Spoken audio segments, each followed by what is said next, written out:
এইভাবে আস্ত করে রাখবেন, এইভাবে করতে হবে। কোরমা তৈরি করতে গেলে যেন কাঁঠাল না ঘাটে, এইভাবে আস্তে আস্তে থাকবে, এইভাবে বেছে নেবেন, এভাবে আস্তই থাকবে রান্না করার পর। আচ্ছা, তেল দিচ্ছি।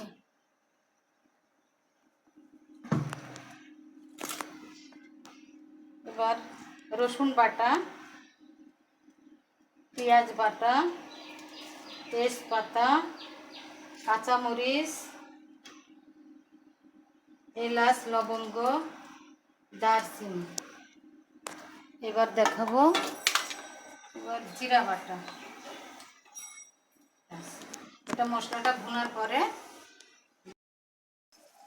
হলুদ দিলাম,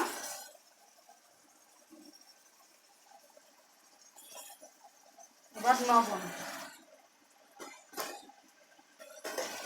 এবার রান্না করব, মশলাটাকে বেশ করে কষাবো। কষানোর পরে কাঁঠাল দেবো, কাঁঠালগুলা দিয়ে দিচ্ছি। মশলা ভুনা হয়ে গেছে।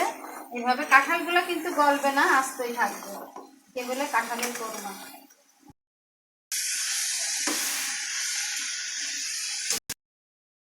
দেখেন কষানো হয়ে গেছে, এবার আমি পানি দেবো।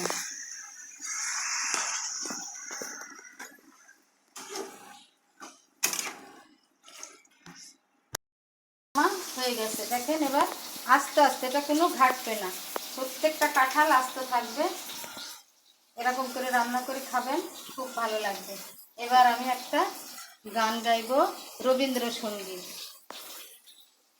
ভালোবেসে যদি সুখ নাহি, তবে কেন, তবে কেন মিছে ভালোবাসা, ভালোবেসে যদি সুখ নাহি, মন দিয়ে, মন দিয়ে মন পেতে চাই, ভালোবেসে যদি সুখ নাহি।